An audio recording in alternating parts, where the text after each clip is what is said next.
بسم اللہ الرحمن الرحیم۔ السلام علیکم میرے دوستو، اللہ تبارک و تعالیٰ قرآن پاک کی سورہ العمران میں ارشاد فرماتا ہے، اور بے شک اللہ تبارک و تعالیٰ کا پہلا گھر جو لوگوں کے لیے مقرر کیا گیا وہ مکہ میں ہے، جو تمام دنیا کے لیے برکت والا اور ہدایت والا ہے۔ میرے دوستو، کیا آپ جانتے ہیں کہ دنیا میں سب سے پہلے اللہ تبارک و تعالیٰ نے اپنے گھر خانہ کعبہ کو کس طرح اور کب بنایا؟ کیا یہ بات سچ ہے کہ اللہ تبارک و تعالیٰ نے خانہ کعبہ کو پیدا کیا؟ اور خانہ کعبہ کی تعمیر سب سے پہلے کس نے کی؟ یعنی خانہ کعبہ کو سب سے پہلے کس نے بنایا؟ اور خانہ کعبہ کا حج اور طواف کرنے والے سب سے پہلے کون لوگ تھے؟ اور ابھی جو کعبہ شریف ہے اس کو تعمیر یعنی بنائے ہوئے کتنے سو سال ہو گئے؟ اور خانہ کعبہ کو اب تک کتنی بار تعمیر کیا جا چکا ہے؟ اور خانہ کعبہ کا رہسیہ اتہاس کیا ہے؟ میرے دوستو، ان سارے سوالوں کا جواب ہم آپ کو قرآن و حدیث کی روشنی میں بتائیں گے، اس لیے آپ سے ریکویسٹ ہے کہ ہماری اس ویڈیو کو آخر تک ضرور دیکھیے گا۔ میرے دوستو، خانہ کعبہ ایک ایسی مقدس جگہ ہے جس کو دیکھنے کے لیے ہر مسلمان تڑپتا ہے، اور جس کا طواف کرنے کے لیے ہر مسلمان کا دل ترستا ہے۔ میرے دوستو، ابھی کا جو خانہ کعبہ ہے وہ 404 سال پرانا ہے۔ خانہ کعبہ کو اب تک 10 بار تعمیر یعنی بنایا جا چکا ہے۔ میرے دوستو، خانہ کعبہ کی سب سے پہلی تعمیر حضرت آدم علیہ السلام کی پیدائش سے 2000 سال پہلے ہوئی، اور خانہ کعبہ کو سب سے پہلے اللہ تبارک و تعالیٰ کے حکم سے فرشتوں نے بنایا۔ جس طرح کی تفسیر کی کتاب قرطبی میں لکھا ہے کہ جب اللہ تبارک و تعالیٰ سے فرشتوں نے کہا کہ انسان تو پیدائش کے بعد زمین میں جھگڑا فساد کرے گا اور بہت خون خرابہ ہوگا، جس پر اللہ پاک نے فرمایا کہ جو کچھ میں جانتا ہوں وہ تم نہیں جانتے۔ فرشتے یہ سوچنے لگے کہ اللہ تبارک و تعالیٰ ہم سے ناراض ہو گیا ہے۔ اس وقت فرشتے اللہ تبارک و تعالیٰ کو راضی کرنے کے لیے اللہ تبارک و تعالیٰ کے عرش کے نیچے طواف کرنے لگے اور اللہ پاک کی تسبیح بیان کرنے لگے، تو اللہ تبارک و تعالیٰ نے ان پر رحم نازل فرمائی اور اپنے عرش کے نیچے خوبصورت اور حسن و جمال والا گھر تعمیر کیا، جو زبرجد کے 4 کھمبوں پر بنا ہوا تھا، اور یہ گھر فرشتوں کے بیچ بیت المعمور کے نام سے جانا گیا۔ جس طرح کہ اللہ تبارک و تعالیٰ سورہ طور میں بیت المعمور کا ذکر فرماتا ہے۔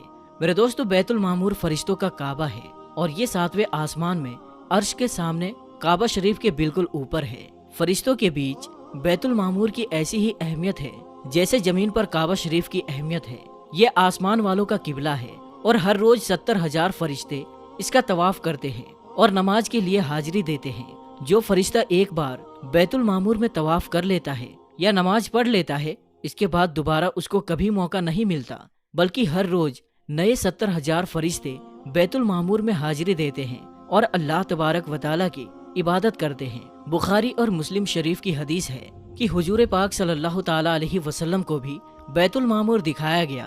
میرے دوستو، سب سے پہلے اللہ تبارک و تعالیٰ نے فرشتوں کے لیے کعبہ بنایا، جس کو بیت المعمور کہا جاتا ہے۔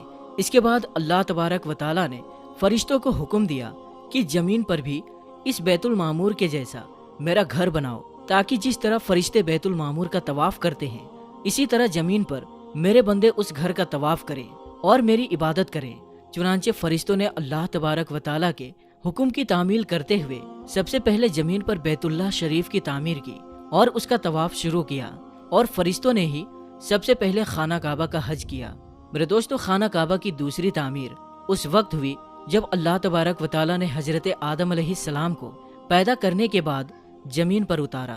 اس طرح جب حضرت آدم علیہ السلام جنت سے زمین پر تشریف لائے تو حضرت آدم علیہ السلام نے اللہ تبارک و تعالیٰ کی بارگاہ میں عرض کی، یا رب العالمین، میں یہاں نہ تو ملائکہ کی تسبیح و تکبیر سن سکتا ہوں اور نہ ہی کوئی عبادت گاہ دیکھتا ہوں، جیسا کہ آسمان میں بیت المعمور کو دیکھا کرتا تھا، جس کے چاروں طرف فرشتے طواف کیا کرتے تھے۔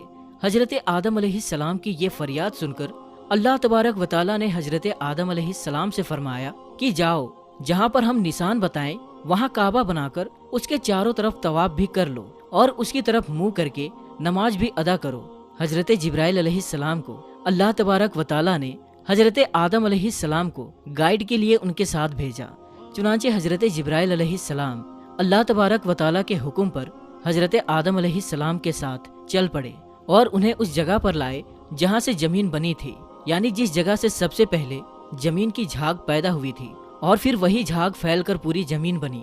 اس وقت حضرت جبرائیل علیہ السلام نے اپنے پر کو زمین پر مارا تو ساتوں زمین تک خانہ کعبہ کی بنیاد ڈال دی۔